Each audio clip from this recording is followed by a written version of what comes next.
There's nothing like cracking that cellophane and pulling that record out. It just smells great.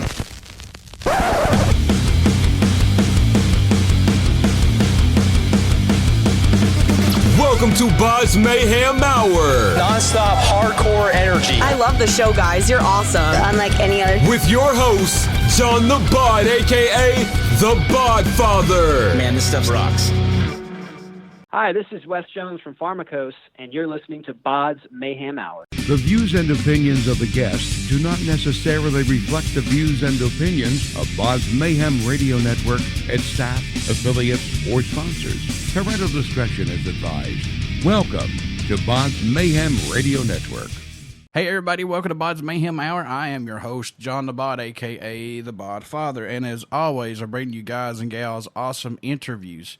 Today, it's an honor and a privilege to have Wes Jones of Pharmacose. Pharmacose has released their debut 6-track EP entitled Prescription Fiction Part 1, and also check out their music video entitled Checked Out. The video was directed by Kurt St. Thomas, and we're going to be talking about all this good stuff. So, Wes, man, how's it going? And I hope your Saturday's going good, dude. Yeah, going well. Thanks for having me. Not a problem. Let's jump right into this. How's it been working with Tag Publicity so far for you guys? They've been doing some good work for us. Really like Tracy and Tom. They're very are very much on the ball. They are very good at communicating, and we've had good results from them. So can't complain. What's impressed or excited you the most about making this debut 6-track EP, Prescription Fiction Part 1, if anything? What sticks out the most for you, possibly? Well, we've been at this for a while, and so the thing that's really good is just to actually get it out there, because we started this back in 2017, and we were under a different name then, and we have since added Albert and Kevin on drums and lead guitar, respectively, and so, we kind of had to keep fleshing things out, and finally we got it to where we wanted it, and so we're really happy we're at this point now. What have they brought to this band that possibly may have been missing, if anything, maybe? Well, Lou has a very diverse background. He's our bass producer, and I come from like a classic background. I played violin growing up, and but Albert and Kevin both have their own different backgrounds, so there's a lot of diversity in the band. Kevin is a metal guitarist, really. He grew up playing a lot of metal, and so he kind of has that influence. And Albert is a prog rock guy, so he loves progressive rock, and so that's his background. So we have a lot of diversity, and I think that just contributes to a lot of different sounds. Any tracks standing out more to you than any right now on this EP? I know it must change every time you listen to it. I know you've been sitting on these for a while now, and I know these are your babies, but do you have any that stick out for you possibly? Yeah, the two ones I'm most proud of probably are Checked Out and Clearing. Checked Out just because we kind of wrote it and recorded it in one day, and it was just kind of cool to see how it all came together, and really exciting too, because that's never really happened for me. Usually it kind of takes a little while to get things recorded and all that. So that was cool. But the Clearing is just kind of near and dear to my heart, because I feel like it's a good. It kind of tells the story of where I was at when I was writing it. I was not really in a very good mental place, or I was coming out of, getting over a manic episode that really had some pretty substantial impacts in my life. And that was kind of me just venting about that and just kind of talking about where I was and how far I'd come. So I think that one is, like I said, near and dear to my heart too. Now this is Prescription Fiction Part 1. When are we looking to see Part 2 out of this? How much do you have written for Part 2? Is Part 2 also going to be another 6-song track EP? Or is this going to tie into each other? What's going on with all this? Yeah, we're already done with it. So that's the cool part. We're actually going to start releasing a couple tracks here in the next couple months. I think July is when we have it tentatively tabled for. And then, so we'll release 2 or 3 tracks, and then the target date right now is sometime in November to release the Part 2. So it's 6 tracks, and we kind of all did the tracks together at one time. And I just thought, with how things go on streaming these days, or we really thought, I shouldn't say that it was just kind of good to start releasing things a little bit at a time. It's kind of like the new model for how things are going. And rather than just put out a one album one time, I think this gives us a little bit more just kind of lengthens the process a little bit so we can kind of be around a little bit more. So I think that's kind of our logic behind that. Was it hard to choose between the current set of songs? Which one would be the first single you wanted to release for this EP, or no? No. What the big thing was we were done with the first 6 songs first. And so I think, now that's not to say we didn't have a couple more done on the other one, but I think just it was based on which songs were finished and how well they kind of fit together. So I think these 6 songs kind of fit well together. You know, you kind of start out strong, and then with Checked Out, it's kind of a little more laid back, and then you kind of turn it back up again, going right into the clearing. So I think they all kind of complemented each other well. I think I liked the track listing, and so I think that all went into it. So was all this done at the same time or no with these songs? Well, it was in the same time frame, but, you know, some songs we finished sooner than others. So we just kind of had to just do it. You know, I think it was probably like some of these songs we had been working on for a while, and we went back and redid it. And that's a couple songs in particular on the next track, on the next EP, Doesn't Matter and Take a Pill.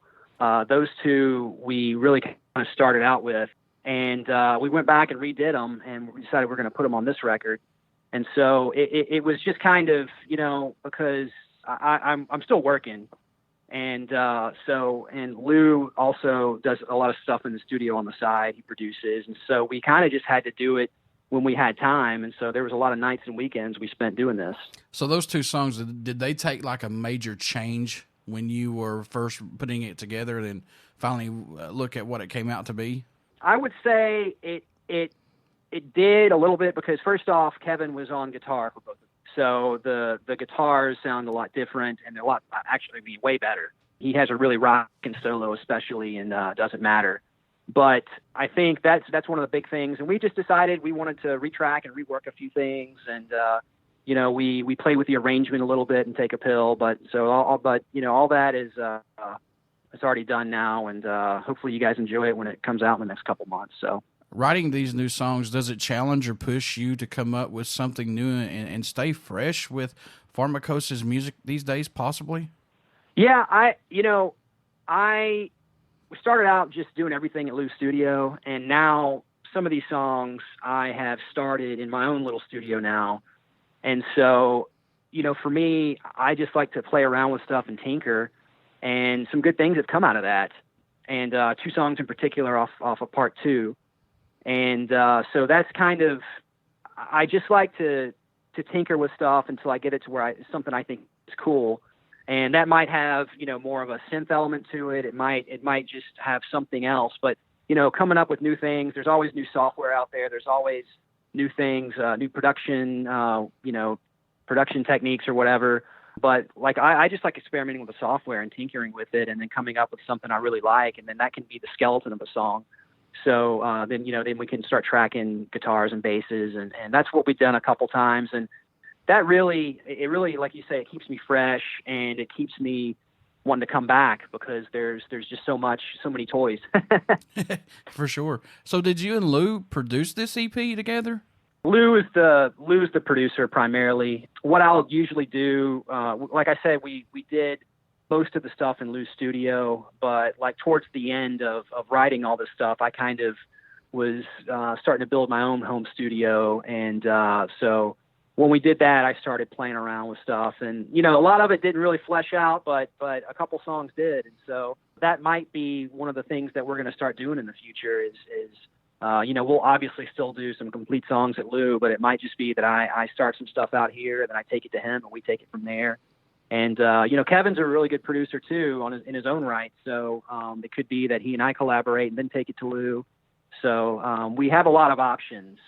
And we're all involved in the songwriting and production process, but I would say Lou is the, end all be all producer, and he kind of has the final say in a lot of things. How's working with Lou as a producer versus bandmate? Here's where it comes out, folks. Yeah, I tell you, Lou and I have become very good friends over the past 3.5 years. And, so a lot of times we'll just sit in there and goof off. So we don't get as much done as we probably would otherwise. But it's just a lot of fun to go and because you never know what's going to happen. Like I said, I walked in there one day with just kind of like a little bit of a bass line, and then that turned into Checked Out. So, and we pretty much had everything done. We just had Albert come in later and track some actual drums. And so you never really know what's going to happen. And Lou's a really creative guy. And, we put our heads together. It's just, good things happen. And it's a lot of fun. So, who did the artwork for this EP? An old neighbor of Lou's, actually. His name is Buster O'Connor. And he's Verdeo.tv, I think is his Verdeo is how people can look him up. But he's a really cool dude. He's done a lot of this. He's been doing graphic art for years, and so he's become a friend too. So he does all our artwork. All right, Wes. Do you see this band still musically growing from where it started? And are you happy with the sound of the way this band sounds when you put the music out?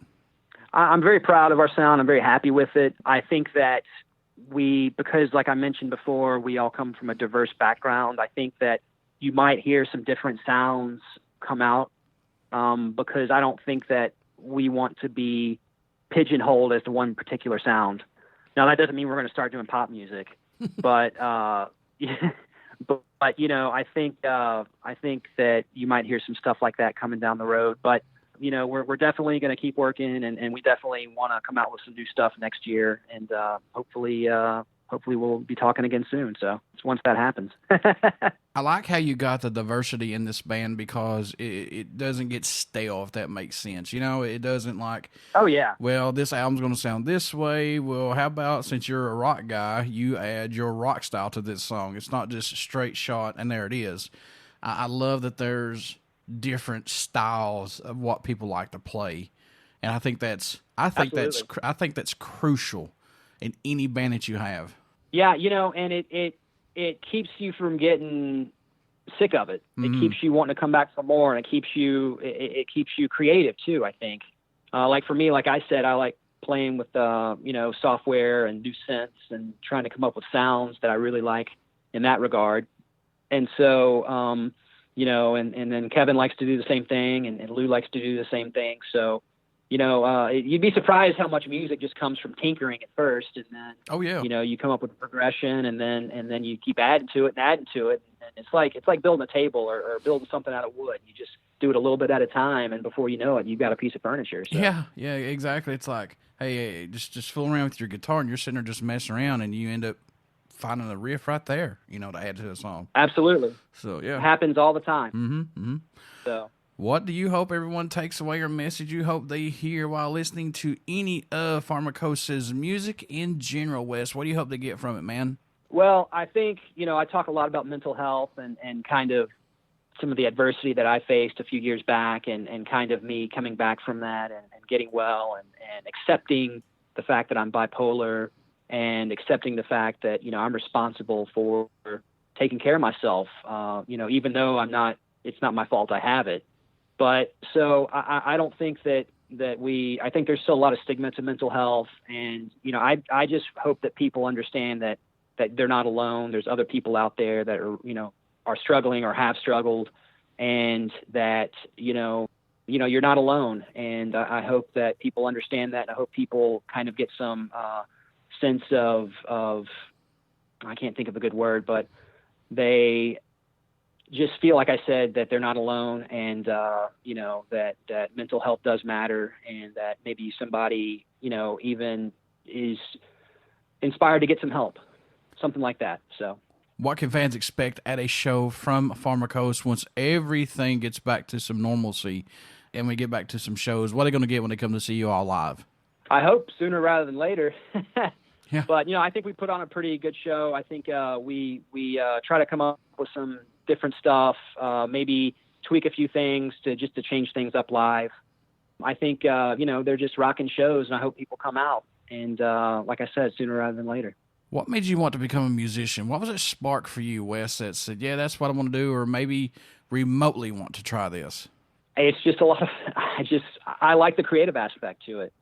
I like being, it's just really fulfilling to me to see an end product come to fruition just like I said, from just starting out with nothing and just being creative. And I think that really is something that I need. And, I think that music is a good outlet for that. Like I said, I've been playing music forever, and it's just something that feels right. And it's like when I'm not playing music, I'm not really whole. So I think it's almost like I have to, Since almost everyone is still in quarantine and everybody's starting to get out there just a little bit from this coronavirus, do you think concerts and festivals will have the same impact as before with sales and attendance? Or do you think this has hurt it in the long run after all this is over? And especially, man, things are going to have to be different now with these shows and stuff, with everybody getting sick. It's going to be a weird time now. I think things will get back to quote unquote normal, but I think it's going to take a while. I've heard some people say that we could be doing this again in the fall, even though things are kind of, these restrictions are easing up right now. And I hope that's not the case. But I think it might take a little while for things to get back to normal, unfortunately. I hope that's not the case, because I personally, I love music festivals. It's like my favorite thing to do. So I'd love for it to kind of go back to the way things were, but it might be a while, unfortunately. Yeah, and like we were talking about, sports may not happen this year, which I doubt if they do. I heard that late 2021, is when we could possibly see festivals getting back and sports and stuff. It's a very, very scary time right now, and I'm just going to say this right now. It's kind of hard to believe what is actually true. You know what I'm saying? It's just, it's very, very hard. You hear so many different things, and you hear, one quote unquote expert says one thing and another guy says another thing. And like you say, it's just really hard to know what to believe. And, it's just, some people are more apt to think in worst case scenario, and some people are more optimistic. So it's just going to have to be a wait and see thing, unfortunately. And that's not what people want to hear, but I think that's what the reality is. Is there a country that stands out or shocks you that Pharmacose's music gets support from, or your guys' music even gets played in, possibly? We have gotten a lot of good response from France when we were first starting out, and we actually have some good response from England too. So I thought that was really cool. And believe it or not, I think it was Brazil is one of our people that's one of the countries that streams us the most. So. I don't know how it happened. I certainly didn't plan for this. I'm not that that's a bad thing, but it's just kind of funny how different areas just kind of pick up on you. So the most I hear on here is about Brazil, Germany, India. I hear a lot about India, but Australia is another one. So to me, man, we branch out to like Brazil and Germany. Those two locations, they eat up metal, rock music, and punk music too. Germany huge on really? Punk. Yes, Germany is huge on punk music. So yeah, it's cool. So kudos to you to reaching out over there. That's awesome when you get out to those likes like that, man, for sure.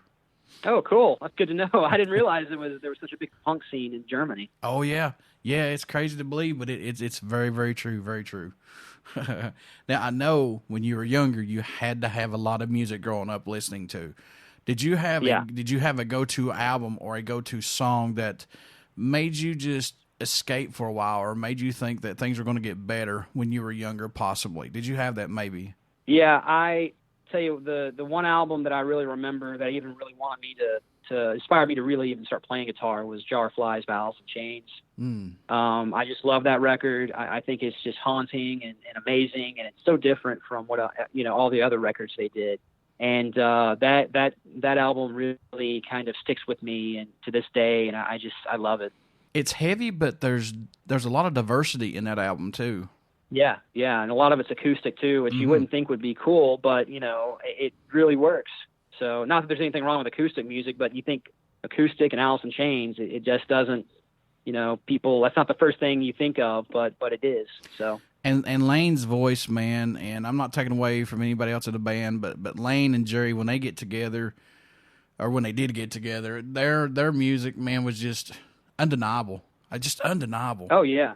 It really is. Them two were magic together. Just how well they harmonized and how well they traded back and forth singing, And, Jerry Cantrell is, really a guy I look up to because, he's a fantastic guitarist too.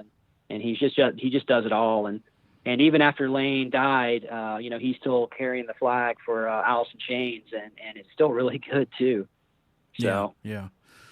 I want to back up here just a little bit and talk about this before we end this interview. I want to talk about the video Checked Out. That was directed by Kurt St. Thomas. How was working with him on this? He's a cool dude. He was really easy to work with. It's kind of funny that we were looking at people, and Lou just happened to know him because he lives in St. Augustine now. And, Kurt comes from an alternative background. He was at K-Rock for a while as a DJ. And he was actually credited for being the first person in the U.S. to play Nevermind on the radio by Nirvana. So that's pretty, that's kind of cool.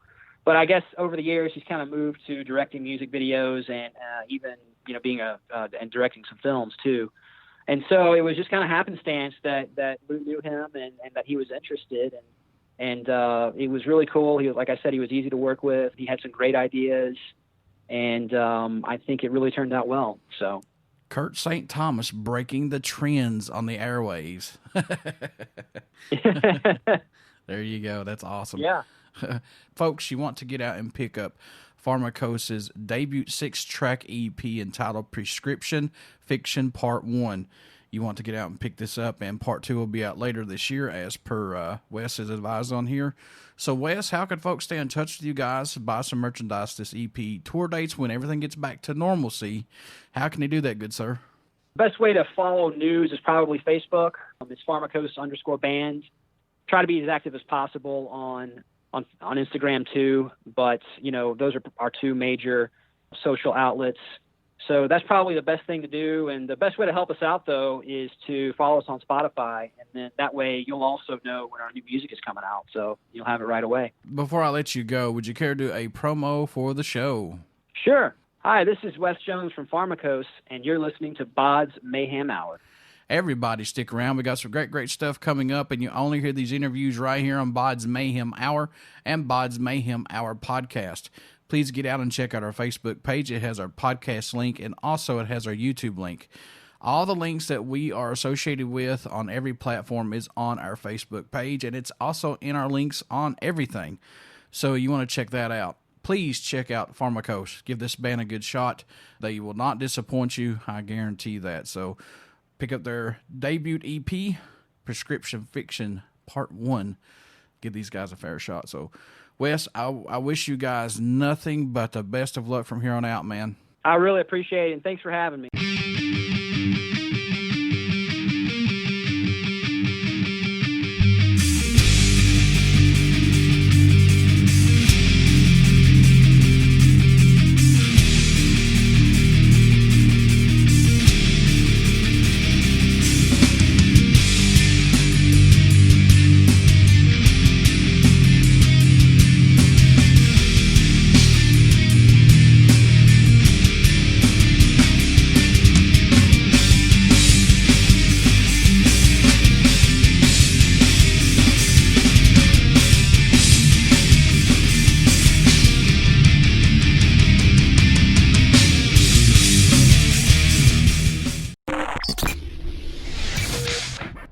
You're listening to BODS Mayhem Hour.